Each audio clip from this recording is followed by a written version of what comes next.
La zona del puerto, ¿no?, de la ciudad de Paraná es una zona que hay una serie de proyectos para reactivarlo a futuro, pero también hay que conocer parte de lo que es la historia de este sector del puerto. Para conocer un poco más detalles, hoy nos visitan los estudios de Canal 11 José Romero. José, buenas tardes, gracias por venir. Buenas tardes, gracias por la invitación. Bueno, José es ex trabajador de vías navegables. Hay que remontar que es un lugar estratégico el puerto de Paraná y todo lo que se ha hecho en el pasado, ¿no? En principio sí. Nosotros debemos a nuestra identidad portuaria, nuestro, digamos, qué hacer junto al río gracias al Puerto Nuevo de Paraná, que fuera el primer puerto de ultramar que hubo en todo el río Paraná.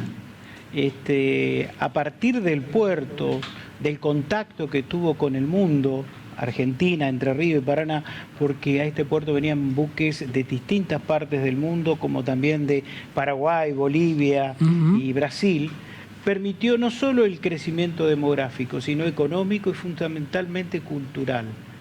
A partir de este puerto que nos comunicaba, Paraná logró una urbanización que hoy la estamos disfrutando, la costanera, la comunicación con el centro. Pensemos que cuando se hizo el puerto estaba aislado de la ciudad, quedaba 10 minutos. Y todo ese crecimiento tuvo que ver con nuestra identidad portuaria, nuestro quehacer junto al río. Esto llevó mucho tiempo, varias generaciones trabajaron para esto, porque uno por ahí piensa lo que era la vieja ciudad de Paraná, pero todo fue creciendo a través del puerto, que era la vía de comunicación de ingreso de alimentos o de salida y el ingreso de gente. ¿Cuánta gente trabajó en esa época y cómo cree usted que se fue desarrollando la ciudad a partir de esto?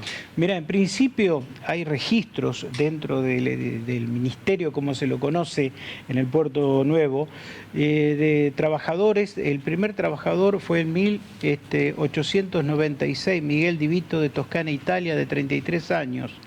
Llegaron a contabilizarse más de 1.500 operarios, porque no solo se trataba de la vialidad del río, poder balizar y dragar el canal navegable, la vía navegable, sino también el ministerio, los trabajadores de esta ciudad a principios del siglo XX, se encargaban de las construcciones portuarias, las construcciones de los puertos, los accesos, toda la infraestructura. De hecho, el Puerto Nuevo de Paraná fue construido, si bien fue una licitación que ganó la Valle y Compañía, parte del trabajo de relleno, refulado, dragado, contención, lo hizo gente del Ministerio de Obras Públicas.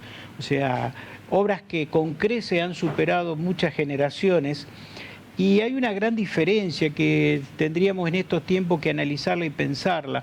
Los trabajos se realizaban sin importar, siempre eran a largo plazo, sin importar quién estaba de turno gobernando, siempre con un interés común, el crecimiento no solo de la ciudad, de la provincia y del país, y de la región fundamentalmente. Y además generaba muchísima mano de obra para esa época, ¿no? Mirá, no solo la mano de obra, que pensemos que a fines de 1800, principios de 1900 no estaban las escuelas técnicas.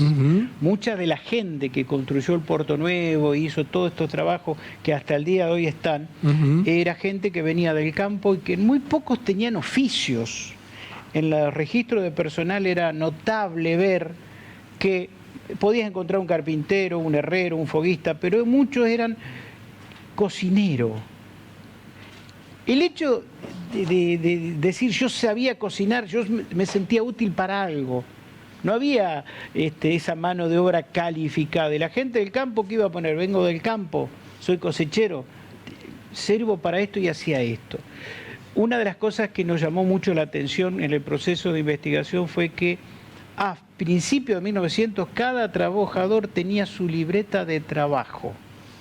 No había trabajo negro en el Estado. Claro, ella era una cosa llamativa en aquel entonces.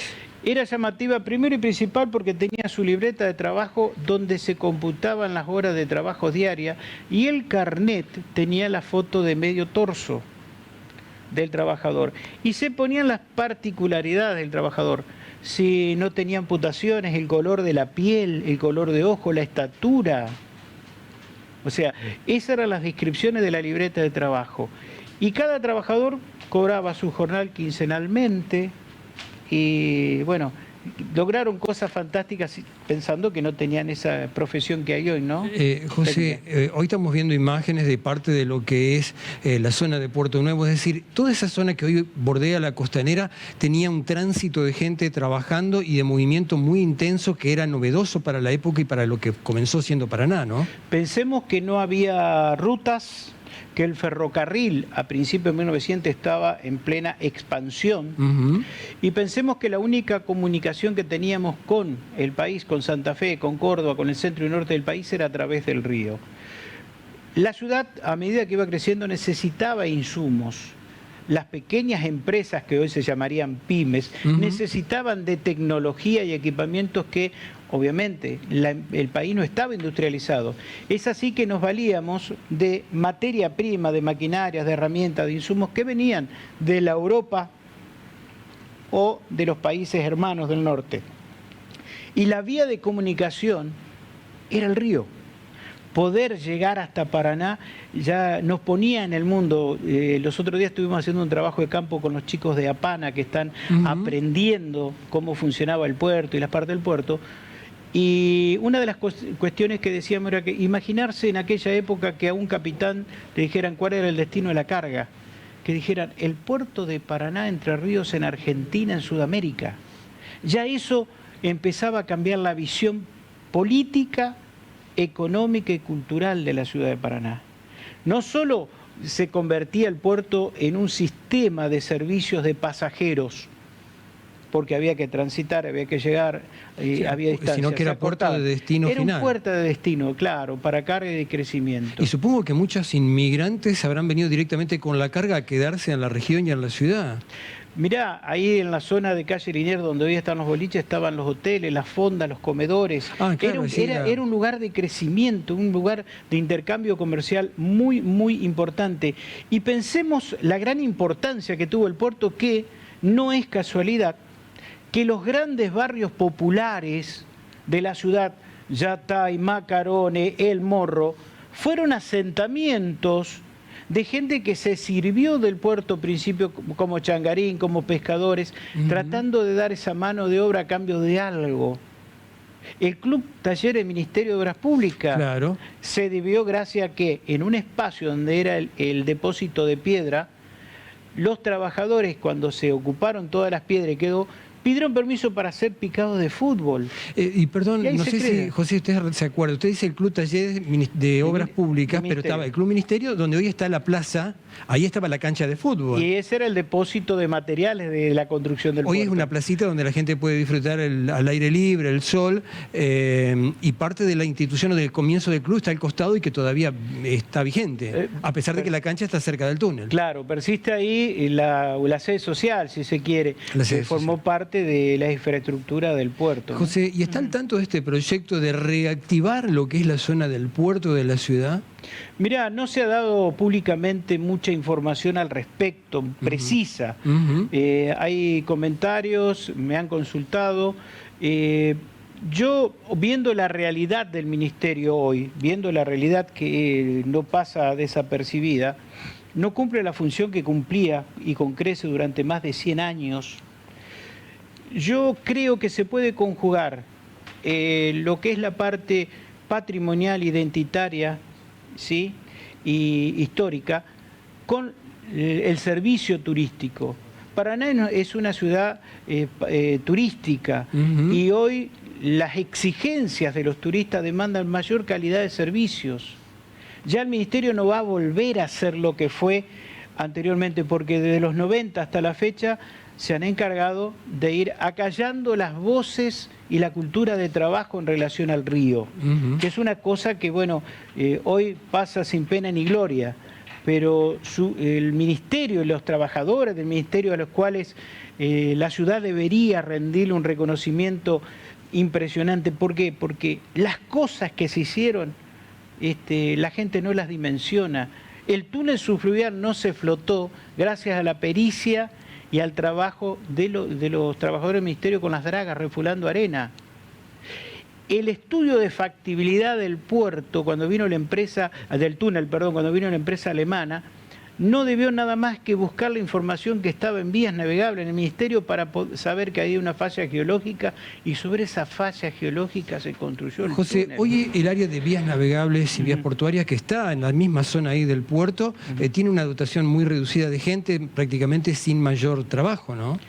Y se está administrando poco y nada. Creo que se hace la parte de inspección que hace la empresa concesionaria del río, se hace la inspección, se hace alguna planimetría, pero no hay una función específica a lo que fue la historia de más de 120 años de la repartición.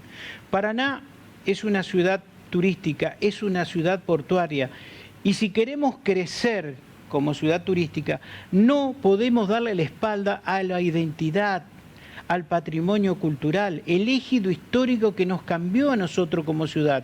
Sin la referencia del primer puerto de ultramar, que fue el Puerto Nuevo, y sin la conectividad que este puerto nos dio, no sé si hubiera habido un proyecto como el túnel subfluvial en la década del 60-70. ¿Por qué? Porque el crecimiento demográfico de la ciudad, gracias al puerto, creció. Y eso fue el detonante, digamos. José, en este proyecto, y una de las últimas preguntas que le quería hacer, habría que revalorizar y ver todo lo que tiene que ver con la zona del puerto, la zona de vías navegables, tenerlo en cuenta y de alguna manera preservarlo como parte de la historia de la ciudad. Primero y principal, como ejido histórico, el puerto de Paraná. Primero y principal. Los países del mundo preservan, difunden para posteriores generaciones lo que consideran que forma parte de la identidad. Lo otro, tenemos el orgullo como paranaense, como entrerrianos y como argentinos de tener la primera escuela de técnicos navales, la Escuela 100. Es un orgullo, un lujo. Y sin embargo... Que además está nueva, porque fue nueva, inaugurada. Debe ser una de las escuelas más modernas de la ciudad, de la provincia, en cuanto a construcción. Estimo que sí, pero el título ya amerita eso. Y que de pronto esa escuela no tenga un varadero, un acceso a un varadero, producto de que hay un shopping o que hay... tiene que haber una conjunción entre lo moderno, pero lo arquitectónico, lo patrimonial y lo cultural. No podemos negar nuestra historia portuaria, y eso hablaría mal de nosotros porque estamos negando de dónde venimos. Ahora, es un proyecto integral, a pesar de que mucho no se ha conocido para reactivar el puerto todavía, o que no se ha dado a conocer oficialmente, porque depende de un proyecto que presentó una legisladora nacional de la provincia, que además habrá que ver si la Nación acompaña. Esto va a cambiar parte de la fisonomía si esto puede prosperar. Claro, pero todo proyecto implica un compromiso para con la sociedad. Ahora, los compromisos pueden estar direccionados al mercantilismo, a favorecer a unos y a otros no. Y acá no se puede negociar la parte patrimonial, cultural. En el Ministerio hay un capital cultural y patrimonial inigualable, desde los planos de los puertos, la historia de la navegación en el río, la historia en imágenes de todos los puertos de la provincia. O sea, eso se va a perder como se va a perder o se perdió en el ferrocarril cuando cerraron el ferrocarril. Hoy del ferrocarril no hay nada. José, yo le agradezco la gentileza de venir a contarnos parte de lo que es la historia de la zona del puerto, del cual tiene mucho para aprender de todos nosotros, y que a veces es más valorado por el propio turismo que la gente que vive en la zona, porque muchos de los que vienen a hacer turismo a Paraná quedan maravillados con la costanera, con el puerto. Nosotros lo tenemos los 365 días del año, y a veces nosotros mismos no valoramos lo que es la zona. José, gracias por sus conceptos, las puertas están abiertas y a lo largo del año lo estaremos convocando nuevamente para conocer más detalles. Cuando gustes. Gracias por estar. Órdenes.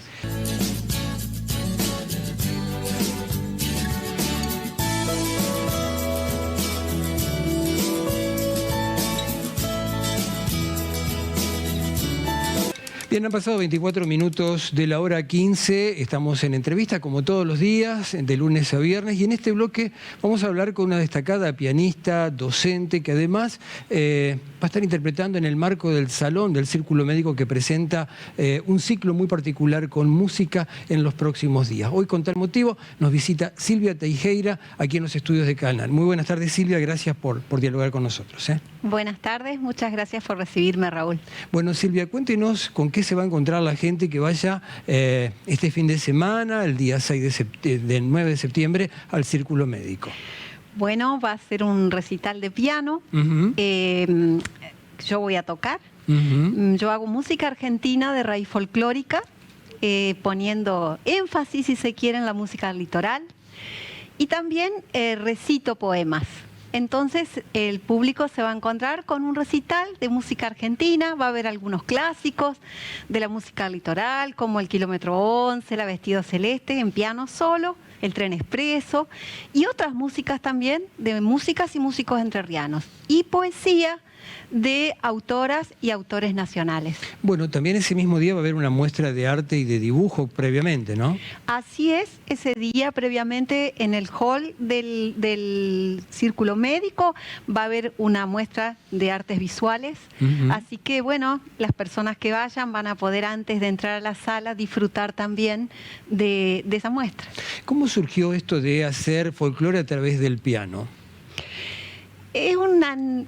En realidad siempre es lo que quise tocar, desde que me conozco, pero bueno, voy encontrándole el camino porque las personas vamos creciendo siempre, ¿no? Ujú.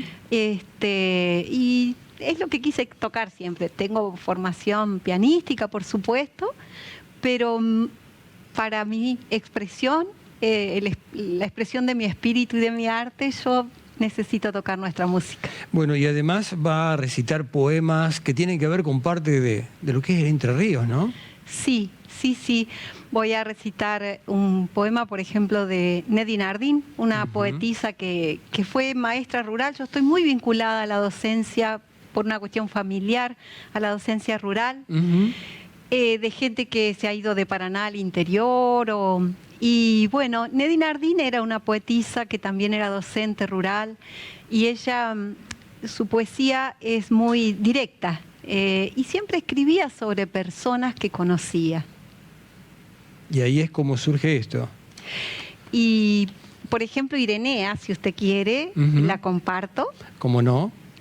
Irenea era la lavandera de Conscripto Bernardi, en la época que Conscripto Bernardi era muy chiquitito. Muy chiquito, ¿eh? Entonces era una lavandera. Ajá. Y ella le escribe y dice, y doña Irenea, brotaban de su ranchito de barro, de su tina entre el barro, en pilas acarreadas por nietos huidizos y risueños, los guardapolvos blancos, tiesos, sábanas con olor a pasto y ropa de trabajo cargada del viento de la soga. Sus manos hurtadillaban una pipa y lavaban, planchaban. Doña Irenea. Parte de lo que era la historia de la ciudad, ¿no? Así es. Bueno, vamos a pedirle a Silvia que nos deje algún tema también como manera de presentación de lo que se va a realizar en el Círculo Médico en los próximos días. Como no, voy a compartir una milonga que se llama Milonga del Puestero, Ujú. del músico de la ciudad de Gualeguay, Caripico. ¿Cómo no?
Bueno, realmente muy lindo, muy hermoso. Recordamos, Silvia, en qué horario va a estar el día sábado en el Círculo Médico, recordando que además va a haber previamente otra actividad que tiene que ver con la presentación de toda una serie de cosas que está enmarcado dentro del Círculo Médico con el ciclo que viene desarrollando en este 2022. Bueno, primero que nada, muchas gracias por recibirme y por su gentil entrevista. Y bueno, luego invitar a la audiencia, es el día viernes 9 de septiembre, o sea, en 3 días, a partir de las 20:30 horas, en el Círculo Médico de Paraná. El salón auditorio está nuevo, calefaccionado, muy cómodo. El valor de la entrada, si se compra online, es de 600 pesos y si se compra en la puerta es de 800 pesos. Y bueno, vamos a disfrutar este tema, otros más, y algunos clásicos de la música del litoral. Silvia, le pido uno más chiquito, pero y con ese nos despedimos. Muy bien, vamos a hacer una partecita de una chacarera al Cuchi Leguizamón. ¿Cómo no?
Silvia, muchas gracias por la visita aquí a nuestro canal y que sea un éxito el próximo 9 en el Círculo Médico. Muchas gracias a usted. Una de las opciones que hay en Paraná en el ámbito cultural para este fin de semana y que tendrá lugar en el marco del Círculo Médico con el 9 de septiembre a partir de las 20:30.